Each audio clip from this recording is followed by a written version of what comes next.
Escolhas inteligentes. Teremos um bate-papo muito legal com Gustavo Cerbasi, autor de 15, 16 livros. Aqui eu não sei o número exato, agora eu sei que aqui no livro que eu tô, então 15 livros. Ele que é economista, mestre em administração pela Faculdade de Economia e Administração da Universidade de São Paulo, pela FEA USP. Ele que é graduado em administração pública pela GV, possui especialização em finanças pela Stern School of Business na Universidade de Nova York e pela fundação, pela FIA. Mas muito mais do que isso, gente, o Gustavo já publicou vários livros, como esse aqui, que eu tô. Eu também tenho Casais Inteligentes Enriquecem Juntos, que ficou lá no meu escritório.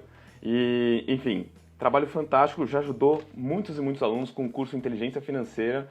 Fora, assim, as dicas que ele dá todos os dias ali no Instagram dele, no YouTube e tudo mais. Então, para vocês, mães e pais que me acompanham aqui, sugiro muito que convidem outras mães e outros pais. É só clicar nesse aviãozinho que está aqui embaixo em algum lugar. O Gustavo já está aqui, esperando aqui para entrar um pouquinho. Eu combinei dele deixar ele entrar ao meio-dia, ou seja, faltam 2 minutos, então vocês têm um tempinho para convidar os pais e mães que vão participar aqui. A gente vai falar sobre escolhas inteligentes. O Gustavo, que é um baita de um paizão, tem 3 filhos lindos e ele coloca muita coisa nos stories ali do Instagram dele, o que, assim, dá pra ver que ele é um pai super presente e eu quero conversar com ele sobre isso, o que fez ele escolher estar presente, como que ele desenhou a carreira toda pra isso, e ele também vai me fazer algumas perguntas, então hoje vai ser um bate-papo aqui, acho que vai ser muito gostoso pra todo mundo. Deixa eu dar boas-vindas para todo mundo que está aqui e eu vou chamar o Gustavo. Olha aí, Tiagão tá aqui, Cidinha, Lindalva, Suzana, Lário, Christian, a Adriana, a Angélica e a Renata. Gente, convidem outras mães e outros pais. O Gustavo é fantástico. Tenho certeza que vocês vão gostar muito do bate-papo. Conta aí pra mim de onde que vocês estão falando enquanto eu coloco o Gustavo aqui para participar. Vou deixar fixado aqui, Lário. Fixar comentário, pronto. Não vai ser tanto entrevista, né? Acho que vai ser mais bate-papo, né? Então eu mudaria só para escolhas inteligentes, sabe? Tá? Vai ser o bate-papo de hoje. Conta aí pra mim de onde vocês estão falando. Eu sei que tem gente do Brasil inteiro, enquanto eu vou puxar o Gustavo aqui, ele já pediu para participar. Vamos lá, por favor. Recebam o Gustavo Cerbasi com chuva de corações, só clicar aqui embaixo em algum lugar aqui. Coloca uma chuva de corações para o Gustavo saber que vocês estão ansiosas e ansiosos para vê-lo falando aqui comigo, para a gente bater esse papo aqui que vai ser muito gostoso. É só clicar, segura o dedo no coração aqui, ó, Juiz de Fora, Cidinha, segura o dedo no coração aqui, para isso, aparecer essa chuva de corações, adorei. Muito bom, Teresina, olha aí, Brasil inteiro aqui, gente, que legal. Gustavo, vou te puxar aqui. Olá! Bruno, meu cara, tudo bom? Tudo Como é bom, que você Gustavo? tá? Tudo certo. Pô, prazer enorme ter viabilizado essa nossa conversa aqui. A princípio, as pessoas estão acompanhando no meu canal uma semana de almoços com Cerbasi, quando você, Bruno, me convidou. Pô, vamos conversar, também tem um horário, às vezes você fala de manhã, às vezes no fim do dia. Falei, pô, vamos tentar encaixar com o almoço com Cerbasi, porque eu acho esse assunto muito importante, por uma razão muito simples, Bruno. Eu acompanho o seu trabalho, tá? Sou um fiel seguidor aí das orientações que você dá. Obrigado. Para pais desesperados que precisam de uma luz, de um caminho. Eu acho que de todo o processo de educar filhos, de formar filhos, limpar fraldas, dar comida, cuidar de um bom soninho é a parte mais fácil. Quando vai chegando no aspecto de torná-los pessoas melhores, de formar, não o caráter a gente forma em casa, carinho, estar junto, mas formar alguém com ferramentas, com conhecimento, é um grande desafio. Você é um cara sensacional. E eu sou um viciado em estudo, Bruno. Eu, cara, sempre fui bom aluno e hoje o meu trabalho é estudar as pessoas, é estudar o mercado, é estudar as ferramentas, é estudar o que empresas explicam sobre os seus produtos, explicar melhor do que elas para os meus seguidores. Então, é um desafio enorme passar isso adiante e por isso que eu acho que o nosso papo de hoje é fantasticamente importante para pessoas que precisam educar seus filhos e para adultos que precisam se educar, porque ó, eu já vou resgatar uma pergunta que a Carol Feliciano fez para mim numa caixinha que eu coloquei ontem. Que estratégias utilizar para conscientizar a criançada da importância dos estudos? Não é só criançada, o mundo está se transformando, nós temos que nos conscientizar da importância do estudo, do aprendizado, do envolvimento. Então é um prazer enorme começar esse papo com você, Bruno, e poxa, acho que muita coisa vai se desdobrar daqui para as pessoas colocar em prática nas suas vidas. Legal, Gustavo. Obrigado por ter aceitado o convite também. Então, eu fico muito feliz aqui de poder ajudar as pessoas que te acompanham. E eu volto, a primeira pergunta para você.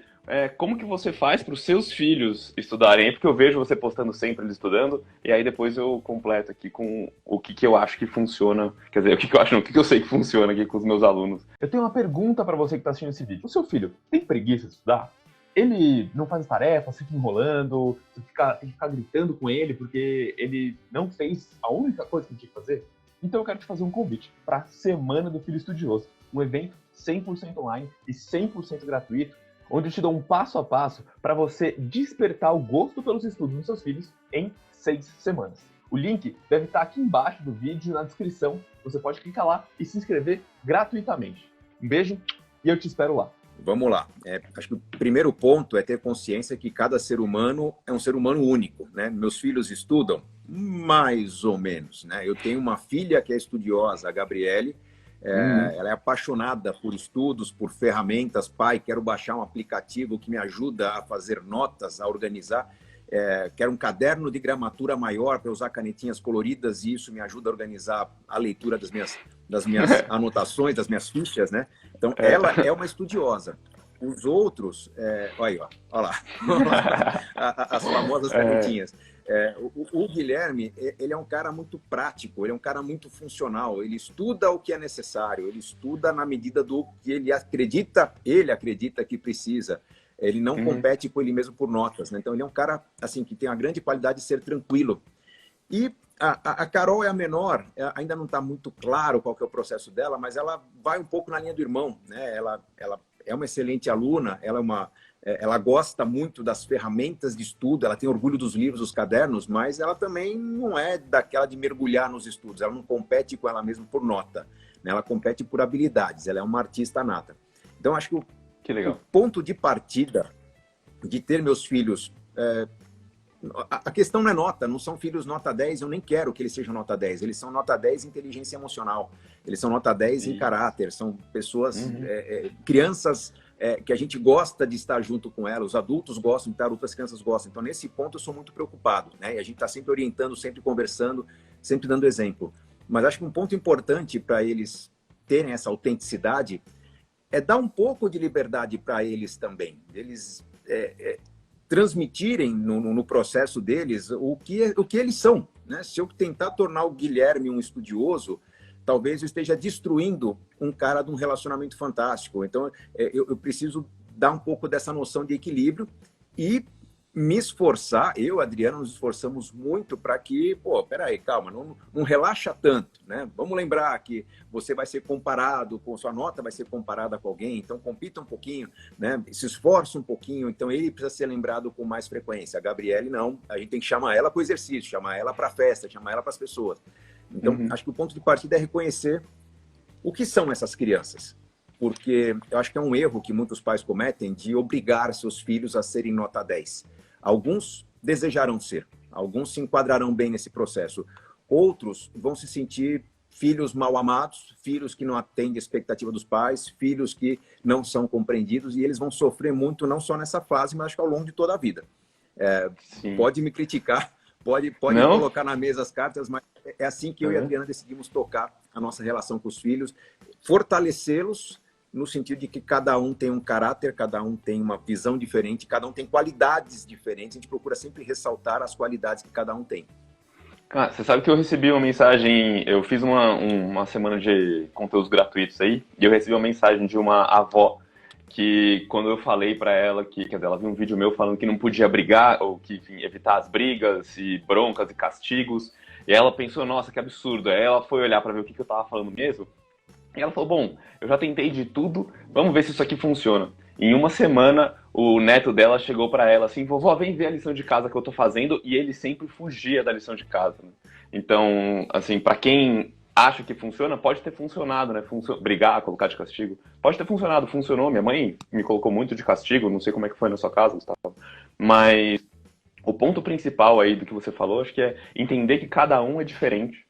Então, as crianças aprendem de jeito diferente, os adultos aprendem de jeito diferente. Então, para os pais e para as mães aí que acompanham, como despertar ali o gosto pelos estudos, é entender que a inteligência de cada um é diferente, né? O Howard Gardner já fala isso desde 1982, falando das múltiplas inteligências.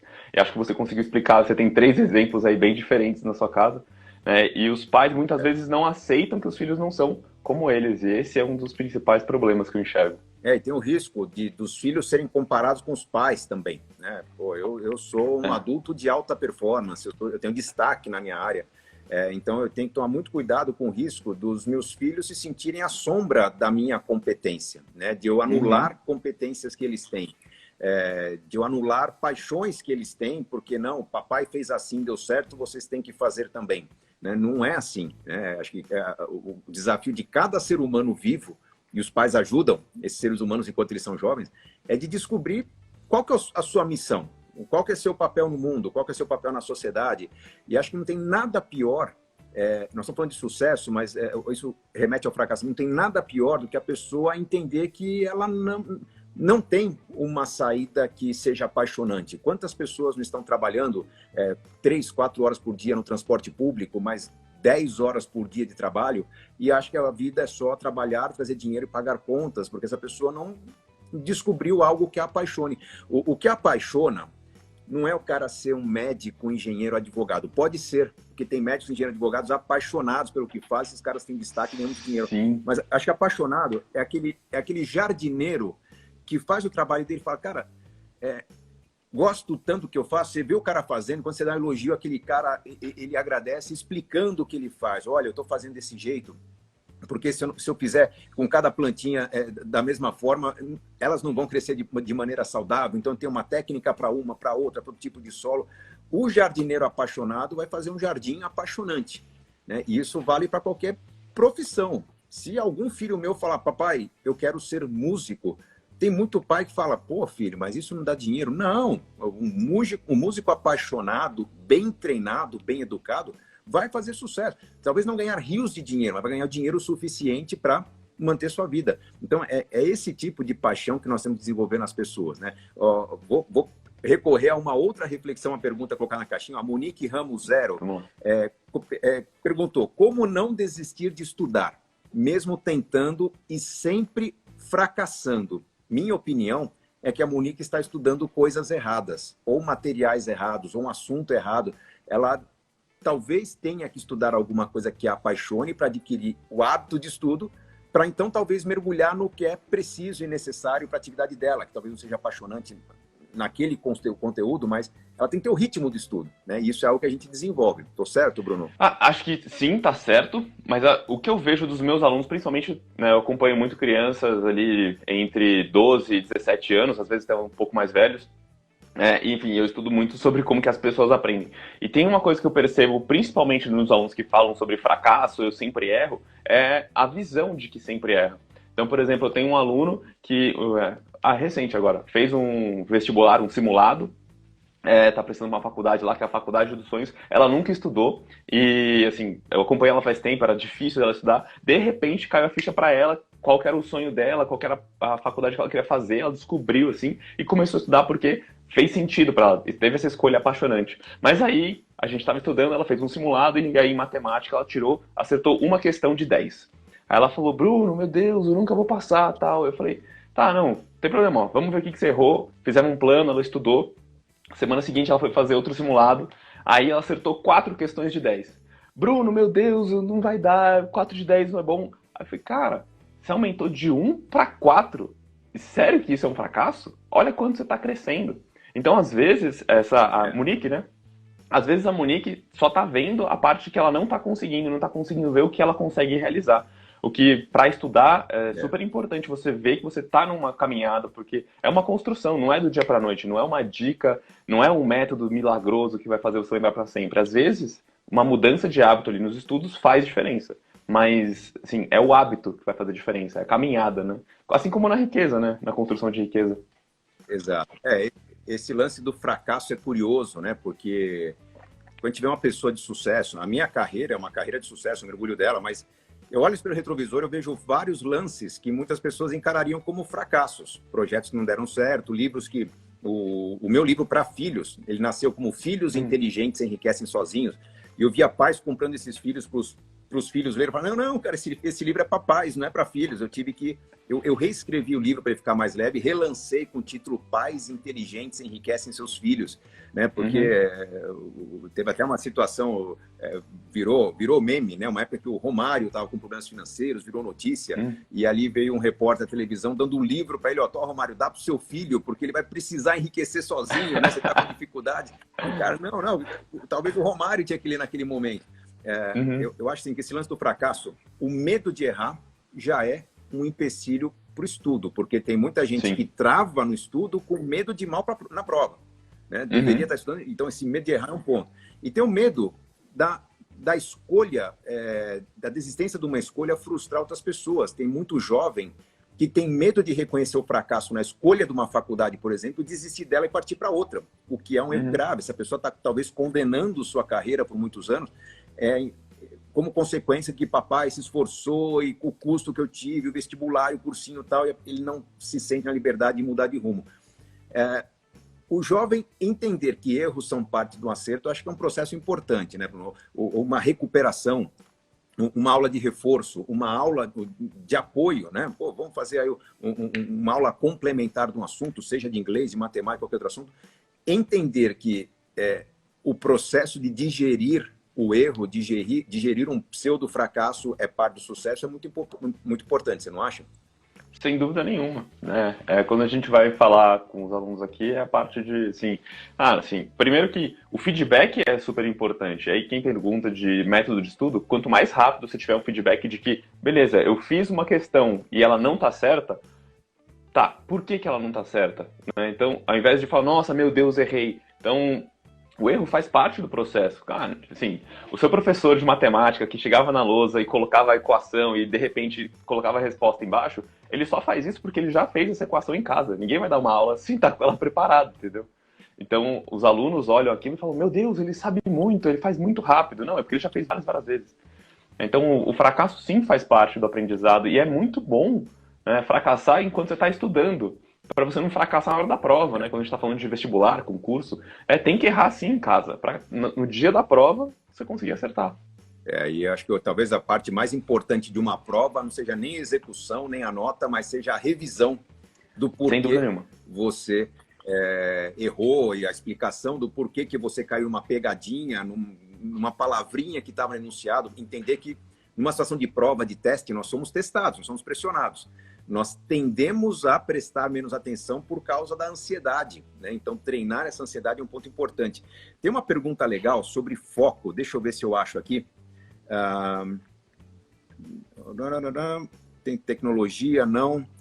Vamos lá, tem um ponto. Charlene Crisóstomo perguntou: sou uma pessoa que perde o foco muito rápido.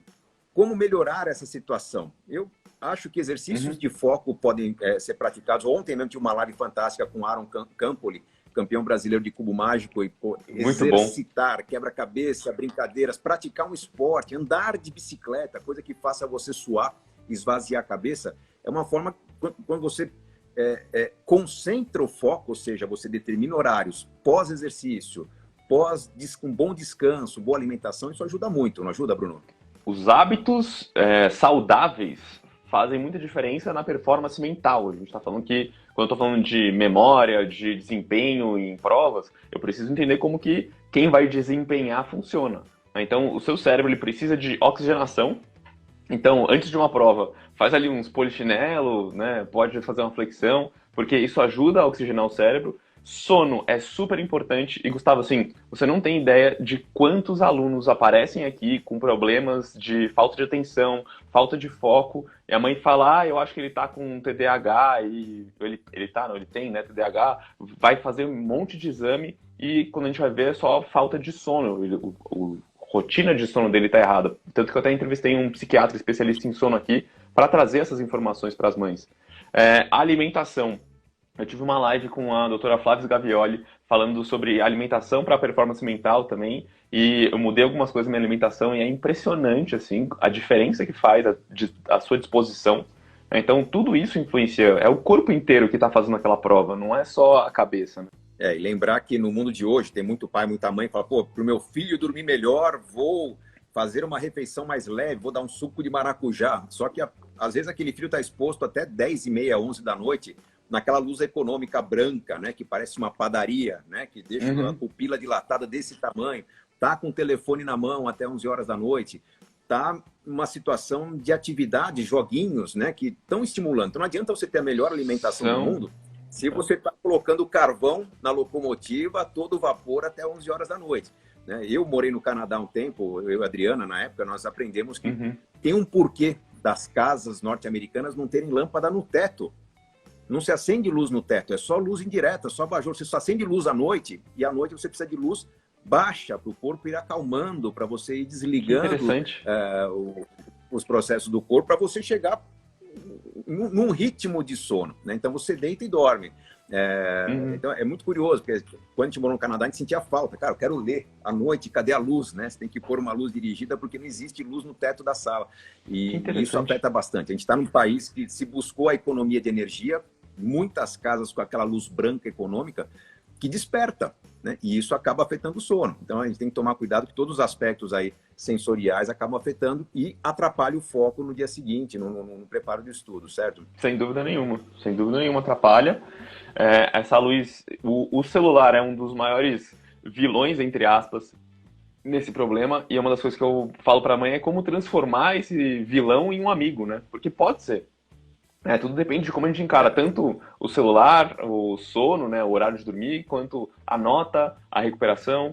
A gente tem que ressignificar isso, né? Então, tipo, a recuperação é uma chance que você tem de fazer diferente. O celular, né, ao invés de ser seu vilão, a gente pode falar, se você estudar, você tem direito a jogar, mas vamos colocar um limite, porque a gente precisa conversar com as crianças e mostrar. Você percebe que você fica mais acelerado, que é mais difícil dormir nos dias que você fica no celular até tarde?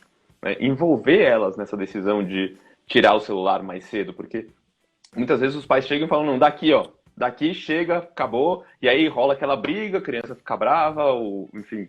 Né? É difícil pra gente que é adulto sair desse celular, gente. Imagina pra eles.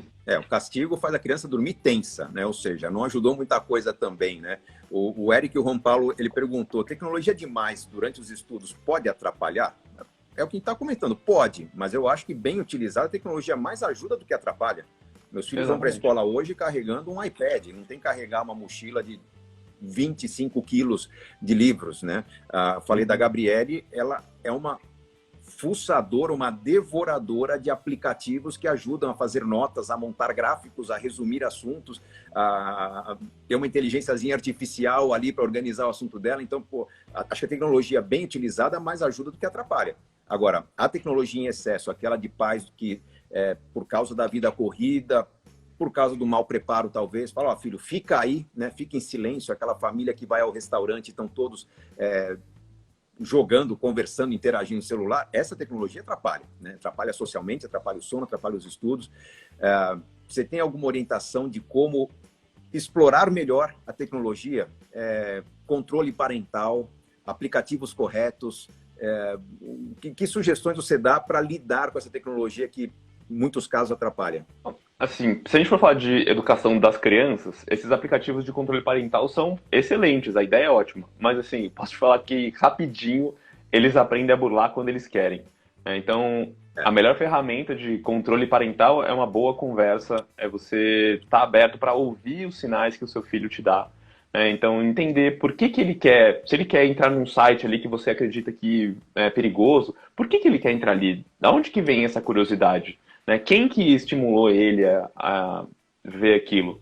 Então, se você tiver uma boa conversa com seu filho, se você prestar atenção, e é muito mais ouvir, Gustavo, e eu sei que você faz bastante isso, muito mais ouvir e prestar atenção nas entrelinhas do que eles estão falando, do que quando você pergunta, filho, sei lá, por que você quer isso? Não sei. A primeira resposta vai ser não sei, porque é difícil elaborar. E a gente precisa ajudar eles a elaborar isso. Isso vai ajudar muito mais em questão de controle parental do que o aplicativo em si. Quer dizer, o aplicativo ajuda, é bom você saber onde ele está, o que ele está fazendo, mas eles sabem burlar. Então esse é um ponto interessante. Agora, falando de tecnologia e estudo, tem muitas ferramentas muito legais para quem quer estudar, para os bons estudantes. Então, eu conheço uma ferramenta para pessoa que quer passar em residência de medicina. Então, eles ajudam você a montar o seu cronograma, né? Também tem os cursinhos online que também eles pegam tudo que você não sabe e você estuda só aquilo que você não sabe. E aí a gente também já pode falar de métodos de estudo, se você quiser, né? Porque muitas vezes a gente acaba estudando muito, perde muito tempo estudando coisas que a gente já sabe, quando a gente podia estar estudando as coisas que a gente não sabe, né? Exatamente. Agora, pô, você falou método de ensino, de estudo. Quais são as principais técnicas para o bom estudo? Para adultos, para crianças, se quiser dividir também, fala primeiro para crianças e como isso funcionaria na vida adulta, mas o que são técnicas de estudo para estudar melhor? Primeiro, independente de adulto ou criança, a gente tem, óbvio, tem uma variação hormonal, tem algumas coisas que estão sendo construídas aqui no cérebro, no corpo inteiro das crianças, mas a memória funciona basicamente do mesmo jeito. Então, antes da gente falar de técnicas, a gente precisa entender, tá, por que essas técnicas funcionam? Para que eu quero fazer isso? E a primeira coisa, assim, a gente precisa entender memória. Tem duas principais formadoras de memória. Todo mundo, normalmente, quando fala de memória, técnica de memorização, fala sobre repetição. E aí, ficar repetindo, repetindo, repetindo. E sim, Gustavo, não sei se você faz isso para lembrar das suas coisas, mas só repetir é muito chato, gente. É muito chato ficar repetindo, repetindo, repetindo. E o outro principal formador de memória é a emoção. Então tem que ser legal, né? Porque se for chato, a sua memória é apagada. O seu cérebro desliga e fala, isso aqui é chato, eu não quero lembrar disso. Então tem que ser legal. E a gente precisa pensar como que a gente faz para ser legal. Então eu preciso primeiro, se eu for um adulto, entender por que eu estou estudando, né? Aí é para ter um cargo melhor? Tá. Para que eu quero um cargo melhor? Aí para passar no MBA? Tá. Para que eu quero passar no MBA? E explorar bastante esse porquê para você lembrar dele quando vier aquela preguiça de estudar. Se for o seu filho ou sua filha, ajudar ele a entender quais são os motivos dele estudar. E eu tenho um exercício que eu dou para as mães e para os pais aqui, que é liberado gratuito aqui também, para ajudar os pais a fazerem esse exercício com os filhos de despertar o gosto, de entender o porquê. Porque muitas vezes eles estão estudando só porque alguém mandou. Eles nunca pararam para pensar por que eles estudam. Então, a primeira parte é você entender por que você estuda. Depois, a gente precisa entender como que funciona a memória para que ela vire uma memória de longo prazo. Não sei aqui quem já fez uma viagem muito legal, você não precisou fazer ela 2 vezes, porque ela foi muito legal. Então, quando a gente transforma esse estudo em algo legal, fica muito fácil. Mas o que acontece quando essa coisa é legal? A gente lembra várias vezes, a gente quer contar para outras pessoas. Então, a repetição desse algo legal se torna natural. E toda vez que a gente precisa contar a história daquilo que foi legal, sei lá, a vez que eu fui para Disney, ou enfim, né, não sei quais são as experiências que as pessoas têm aí, mas quando eu tenho que contar para a pessoa, eu testo a minha memória e eu uso ela. Então, qualquer método de estudo mais eficiente vai ter que usar a memória e forçar a memória para que você se lembre. E normalmente as crianças e adolescentes olham as pessoas contando as histórias e falam, eu não lembro, eu não sei. E a primeira resposta é eu não sei. Só que se a gente dá um tempo para elas lembrarem, você fica, tá, então tenta aí lembrar. Não, eu não sei. Tá bom, tenta. E a gente precisa ser paciente nesse momento e dar o tempo de pensar. Porque aí daqui a pouco, será que... Aí, quando eles começam assim, que eu vejo que o olhinho já mexeu, eu falo, tá, pode falar mesmo se for errado, tá? Não tem problema. Porque normalmente eles estão com medo de falar. Aí eles falam, pô, é bem por aí. E a gente vai consertando ali o caminho deles pra eles lembrarem.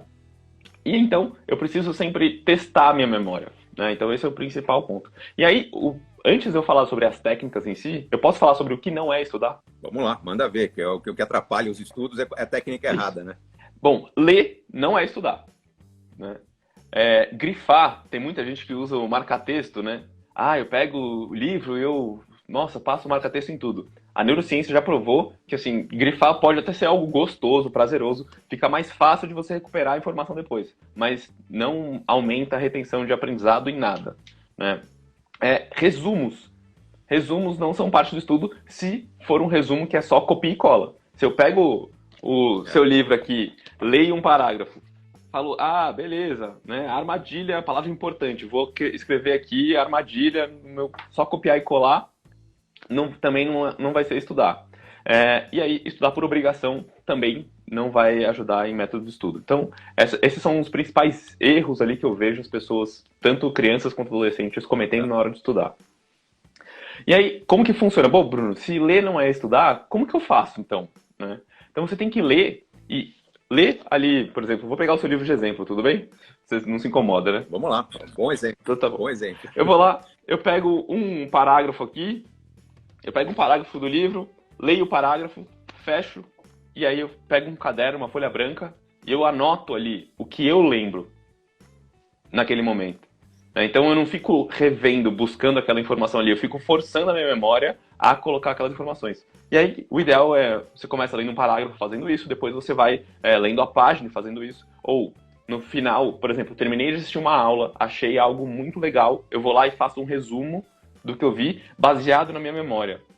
Se a aula fica gravada, aí você tem uma possibilidade muito boa de rever a aula e perceber o que você não viu daquela aula.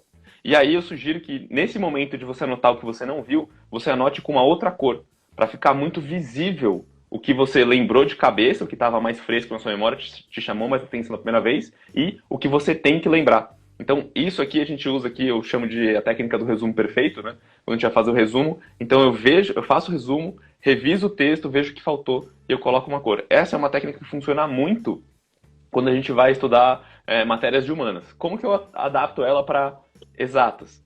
Ah, eu vou lá, leio, eu faço um formulário, vejo quais fórmulas faltaram e uso a cor do mesmo jeito. Então, é porque eu vi que tinha uma pergunta já que era como adaptar os diferentes métodos para diferentes matérias. Então, quando você entende o fundamento de como que funciona a memória, fica muito mais fácil de estudar. Quem perguntou foi a Lips Ribeiro 99. Por que técnica de estudo, na maioria das vezes, serve apenas para alguns conteúdos? Né? É uma afirmação da pessoa, na verdade, primeiro que a técnica serve para conteúdos que você não aprende tão automaticamente, que tem conteúdos que você é apaixonado, você assiste a aula, gosta do professor, gosta daquele tema e você naturalmente absorve, você precisa de menos técnica de estudo. E, obviamente, quando você está estudando exatas, eu acho que em exatas a repetição ajuda mais do que a repetição da leitura. Sabe o que eu acho curioso? Acho que o ponto crucial, a diferença crucial entre educar jovens e educar adultos está na maneira de você conscientizar. Você falou, tem que ser legal. Então, um livro com uma leitura mais leve, mais diagramado, com infográficos, às vezes com um personagem é algo legal para o jovem. Isso já não cola para o adulto. Para o adulto, você precisa de algo que impacte a sua vida. Uma frase que eu uso recorrentemente, já está virando quase que meu principal bordão depois de enriquecer uma questão de escolha, é que consciência gera desconforto e o desconforto gera ação que a gente precisa para transformação. Quando o cara fala, porra, eu estou perdendo muita coisa por não saber isso, ele vai estudar. Enquanto ele não percebe o quanto a vida dele está sendo prejudicada, o quanto ele está perdendo por banalizar, negligenciar uma escolha, ele não vai ter interesse pelo estudo. Então, no meu curso, por exemplo, 1/6 do curso é provocação, conscientização para a pessoa entender o que ela pode fazer da vida dela. Conscientização dessa forma, olha, filho, se você não estudar, você não vai passar no vestibular, não vai ser uma pessoa bem-sucedida, isso não motiva a criança, o jovem. Pô, pai, tá lá na frente, né? Não foi metade da minha vida até chegar lá. Então, são diferentes provocações que vão criar a conscientização. E você falou da repetição, tem até a pergunta aqui da Marcele Cavalcante. O que você acha da técnica Kumon? É uma técnica pautada na repetição, certo? Eu fui professor de inglês num método também pautado na repetição. E que a gente fala, cara, você não vai dominar o inglês. A repetição te ensina a falar. Você vai lembrar de algumas coisas específicas, mas não te dá o domínio, né, que o estudo mais completo dá, não é isso? Sim, sim. Assim, Kumon, o que eu vejo dos meus alunos aqui, ou eles amam ou eles odeiam, né? E aí, se o seu filho tá odiando o Kumon, cara, tira porque não vai funcionar. Se ele tá gostando, show de bola, porque tem que ter emoção envolvida. Né? Então, o Kumon, sim, ele é muito repetitivo, mas se o aluno está gostando, está funcionando, entendeu? Esse que é o ponto. A repetição funciona assim. Eu acho que tem a questão da pessoa... Eu acho que a pessoa tem uma predisposição para certas formas de aprender. Né? Tem gente que lê e sente paixão pela leitura, tem gente que precisa ouvir, né? É mais auditivo, é mais visual. Acho que a repetição é o mesmo processo. Tem gente que, eu vou reler algumas vezes até consolidar, e a gente fala, cara, eu já li uma vez, por favor, não quero nem tocar nesse assunto. Então, se ele não leu direito, ele não aprende, não é um pouco disso? Sim, existem os estilos de aprendizagem, né? E, assim, todo mundo consegue aprender com todos eles, né? Por mais que eu seja mais visual, ou mais auditivo, ou mais sinestésico, eu consigo aprender com todos eles. Mas o ideal é, quanto mais memórias diferentes eu formar, melhor. Então, se eu gosto de ler, pô, legal, fui lá, li. Aí eu vou lá e faço um desenho. Aí depois eu vou lá e tento explicar para alguém. Então, quanto mais memórias diferentes eu formar, mais chance eu tenho de lembrar daquele conteúdo quando ele for solicitado por uma situação externa. Assim, ainda levando em consideração técnicas de aprendizagem, eu era o típico aluno que pouco estudava. Não dedicava muitas horas aos estudos. Eu era o aluno que absorvia na sala de aula. Acho que qualquer família percebe nitidamente qual que é o comportamento do seu filho. Ele aprende bem na aula. Se o aluno falta naquele dia, é um desastre. Se ele vai doente para a escola, é um desastre. Se ele vai desfocado, mal alimentado, atrasou, é um desastre, né? Então, ele não vai conseguir estudar, ele não tem o hábito, não tem a técnica, então ele não vai conseguir tirar essa diferença porque ele não absorveu a aula. E tem aquele que estuda muito, mas que, se por alguma razão, calor, verão, bagunça na família, ambiente familiar não está legal, por mais que ele estude, ele não está absorvendo bem porque não está no que seria o ambiente adequado. Técnicas, né? Diferentes técnicas para diferentes situações. Como identificar que não está dando certo? Tem que esperar nota. A insatisfação do filho é suficiente, a insatisfação do adulto, não estou feliz, é suficiente. Qual que é a melhor forma de identificar isso, Bruno? Muito bom. Eu sempre falo que nota é só um indicador, né? E a gente está indicando alguma coisa. Se está vermelho ali, está abaixo da média, está indicando que alguma coisa está errada, mas não é que a nota em si não é um problema. Então tá bom. Então beleza, eu tenho a nota ali como um dos indicadores. Mas eu posso construir outros indicadores que são muitas vezes mais eficientes do que a nota em si. Tem uma pesquisa chamada Visible Learning, Gustavo, de um neozelandês, Nova Zelândia, da Nova Zelândia. Neozelandês, né? É neozelandês mesmo? Neozelandês, enfim. E aí ele analisou muitos metadados ali de 300 milhões de estudantes e ele chegou à conclusão do que mais impacta a aprendizagem de crianças e adolescentes aí. E uma das ferramentas que a gente pode usar, que é muito fácil de usar, é a autoavaliação. Você questionar, fazer a criança ou adolescente, ou mesmo para adultos, tá? Se questionar, quanto que eu me dediquei a esse conteúdo essa semana? Que nota que eu me dou para o meu aprendizado desse conteúdo essa semana? E se você fizer isso diariamente, semanalmente, você já consegue ter ali, e assim, Gustavo, eu faço com os meus alunos, e é muito engraçado como eles vão lá. A primeira resposta vai ser, eu me dou 7, né? Porque para eles eles não param para pensar, né? Então eu me dou 7 porque o 7 é eu fiz um pouquinho a mais, mas eu não fiz 10. Aí eu sempre começo falando, então, de 0 a 10, que nota você se dá se o 7 não vale? Aí não, 6,9. Eu falo, não, é só o número inteiro. Tá, então 6. Aí você já vê que tá um pouco abaixo ali do que precisava. Então tá, o que falta para isso virar um 8? E aí a gente começa a questionar ele, né? É criar essa consciência que você falou. Então, isso é algo que os pais podem fazer com muita facilidade e precisa ter paciência, tá? Pra fazer isso, porque eles não sabem se autoavaliar. É difícil até para os adultos, às vezes, né? Então, para adulto funciona muito, não precisa tirar o 7, se você tiver um bom autoconhecimento ali, pra você não mentir para você mesmo. Mas para as crianças a gente faz essas brincadeiras aí que funcionam bastante. Olha, autoavaliação, a gente costuma brincar. Quanto você acha que você tirou na prova? Quanto você acha que você pode tirar com esse estudo? E aquilo que eu falei, o Guilherme, ele aproxima muito bem a nota que ele vai tirar. Eu acho que eu tiro um 6,5, 7. Você acha que tá bom? Muita consciência. Tá bom, tá acima da média. Então ele tá eu brigo com ele que a média que vale para mim é a média da turma, né? Você tem que estar acima da média da turma. Eu passei da média da escola. Então, ele tem aquela tranquilidade em excesso. A Gabriele compete muito com ela mesma e ela jamais se daria um 10. Sou nota 10 nos estudos. Eu acho que a Carol ainda é cedo o princípio de avaliação, mas, enfim, acho que a diferença é o que nos apaixona aqui em casa. Saber quem tem filhos que não são colocados para competir de forma igual é o nosso desafio. E os pais devem fazer uma autoavaliação da sua postura? Porque olha que interessante o comentário da Suzana Bigonho. Meu filho está mandando muitos corações nessa live. E aí a carapuça está enterrando em mim. Mãe, fica a dica. Eu acho que a questão não é pai está certo ou pai está errado, mas é como que novidades e oportunidades se colocam numa conversa, né? O que você acha? Assim, acho que precisa ter assim, não é uma questão de certo ou errado, sabe? Acho que a gente fez as coisas que a gente fez porque era o que a gente sabia fazer. Né? Então, acho que não cabe aqui o julgamento de se tá certo ou se tá errado, ou a culpa de, meu Deus, eu fiz tudo isso errado até hoje, né? Então, é muito mais uma questão de, tá, ok, tem um jeito diferente de fazer que pode ser mais leve. E é esse o meu objetivo aqui, é transformar essa jornada escolar em algo mais leve, tanto para os pais quanto para os filhos. Porque, sim, para as crianças, eles querem tempo livre e eles precisam de tempo livre para ser criança, para ser adolescente, para tentar fazer parte do grupo que eles querem fazer parte. Então, os pais precisam estar atentos a isso, mas não é certo ou errado, assim. E essa autoavaliação, acho que serve para todo mundo o tempo inteiro, né? Você parar e ver, será que eu estou indo no caminho que eu quero ir? Né? Será que as técnicas que eu estou aplicando estão funcionando? Porque muitas vezes nós queremos replicar para os nossos filhos o que talvez funcionou no nosso tempo, na nossa época, né?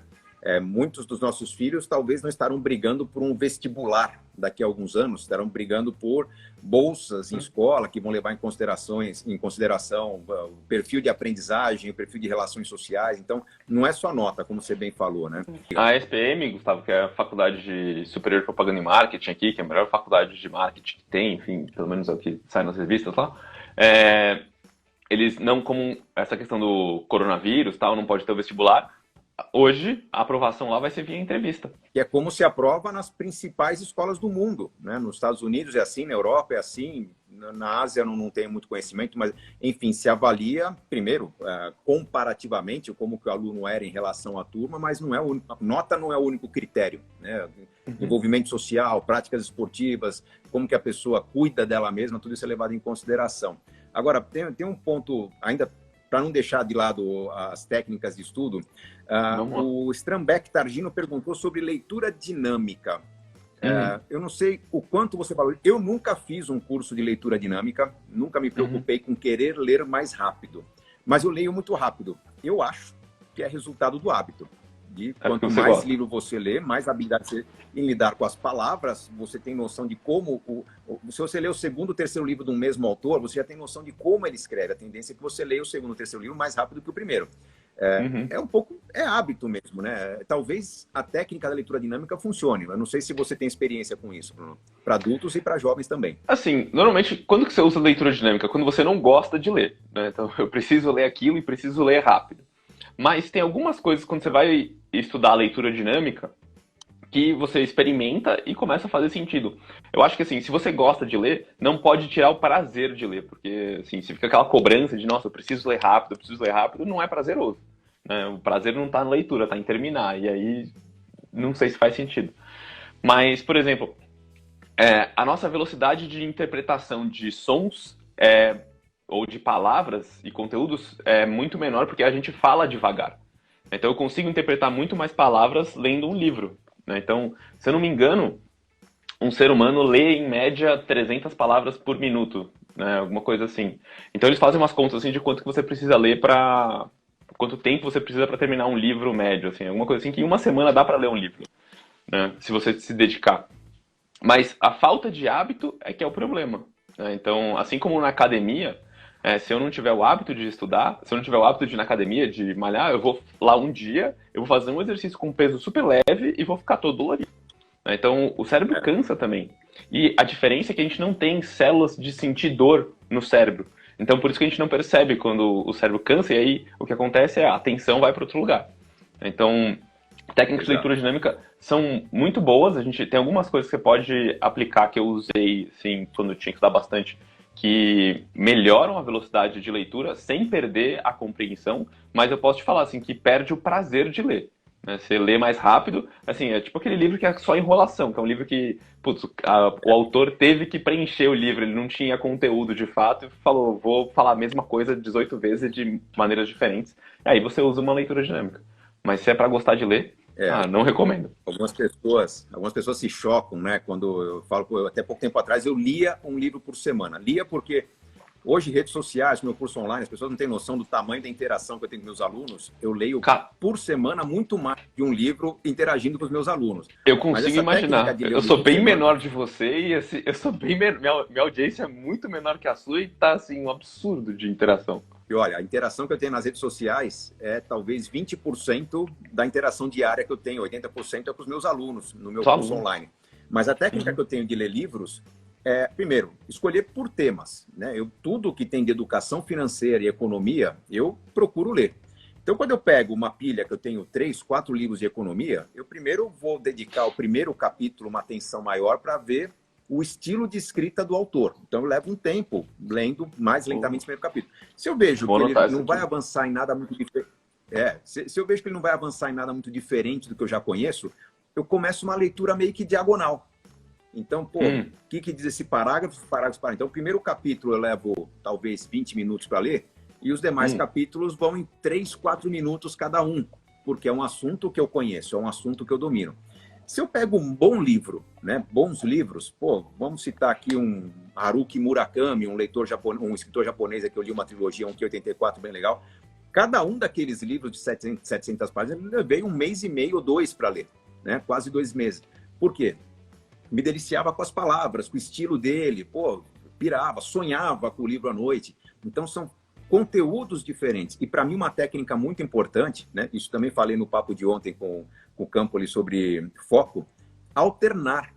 Se você lê numa sequência 10 livros de economia, você começa a patinar no assunto, seu cérebro cansa, como você mencionou. Agora, você pega um de economia, alterna com um de curiosidades, alterna com outro de um romance, uma história, uma ficção, depois volta para a economia, é como se o seu cérebro descansasse. O foco é muito importante. Para mim, na minha rotina, o trabalho não está rendendo, eu vou montar o quebra-cabeça. O quebra-cabeça começa a não render também, eu volto para o trabalho.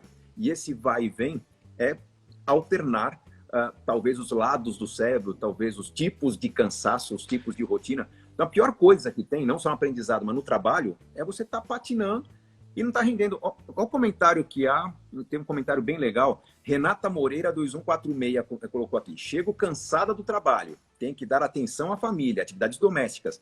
Como ter energia? Eu acho que ela está tentando ler no horário errado. Ela tem que ler de manhã. Né? O pague-se primeiro dos investimentos, você primeiro investe para o futuro, depois você escolhe o estilo de vida. No estudo é a mesma coisa. Se não está funcionando no fim do dia, é porque antes de trabalhar, talvez seja melhor chegar 15, 20 minutos antes, mais cedo no trabalho, e aqueles 20 minutos de leitura vão render mais do que 1 hora à noite. Então, essa organização do que está fazendo bem ou não é muito importante, não é? Sem dúvida. A organização e a gente precisa mudar esses hábitos para ver o que torna a gente mais eficiente. Mas eu fiz uma entrevista com o Cadu Lemos falando sobre o estado de flow. Não sei se você já leu esse livro. E aí, uma das coisas que ele sugeriu é assim, cara, tá travando, não tá conseguindo ir, vai fazer uma caminhada. E assim como a neurociência prova isso que você fala do cérebro descansar, que a gente ativa circuitarias diferentes quando a gente tá estudando uma matéria diferente, entre exatas, entre humanas, tanto faz ali. Quando eu saio para caminhar e eu saio daquele problema que eu não tô conseguindo resolver, o meu cérebro dá aquela descansada e quando volta fica muito mais fácil. Então, às vezes, para ela, dar uma caminhada antes de chegar em casa ou voltar para o trabalho caminhando, criando um hábito talvez mais saudável, não sei, né? Vai ajudar ela a conseguir estudar melhor de noite também. Então, pode ser uma das soluções. O estado de flow. Eu acho que eu funciono quase que 99% do meu tempo em estado de flow. Seja trabalhando, seja alternando, porque o estado de flow é quando você está tão focado no negócio que você não vê o tempo passar. Né? Uma palestra de 1h30 que você olha e fala, pô, para mim foi 20 minutos. Né? É um tempo respondendo à comunidade dos meus alunos que eu falo, nossa, que horas são? Já foram 4 horas trabalhando, eu não percebi, esqueci de beber água. Né? Tá aqui, ó, apoiando a água agora do lado aqui, porque se não colocar na minha cara eu não bebo. Esse é o estado de flow. Você está tão envolvido com o processo que você não percebe o tempo passar, você não se cansa, o corpo está cansado, mas você não sente esse cansaço, e você segue produzindo. Se não tem essa conexão, essa paixão, está na hora de uma parada, está na hora de mudar a alimentação, está na hora de você rever a maneira de dormir, descansar, para estar mais disposto no dia seguinte. Você tem que criar isso para o trabalho, para o estudo, para a leitura de um livro, para estar presente com as pessoas que você ama, senão acaba não funcionando. Eu acho que talvez o grande desafio do ser humano hoje é buscar os elementos, as técnicas que conduzam a esse foco, e o foco vai conduzir a um processo de produção não cansativo, que pode resultar no longo prazo até no abandono daquela ideia de aposentadoria. Né? No meu livro Adeus à Aposentadoria eu questiono isso. Para que se aposentar?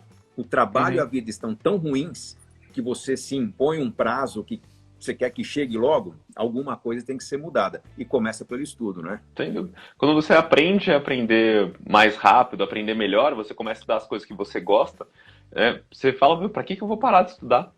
Né? Então, sem dúvida, quando você faz escolhas mais inteligentes, né? E eu acho que é muito disso que você fala, né? Você faz escolhas inteligentes. Eu escolhi estudar outras coisas, e coisas que gosto. Então, acho que essa é a sugestão para todo mundo aí. Eu imaginei em algum momento lá atrás que, puxa, eu quero investir bastante, eu quero aprender a investir, porque eu não quero trabalhar minha vida toda, eu quero me aposentar logo. Eu pensava isso lá atrás. Em algum momento eu falei, cara, eu acho que eu vou fazer logo um mestrado, porque eu não quero estudar minha vida toda, né? É o que eu pensava lá atrás.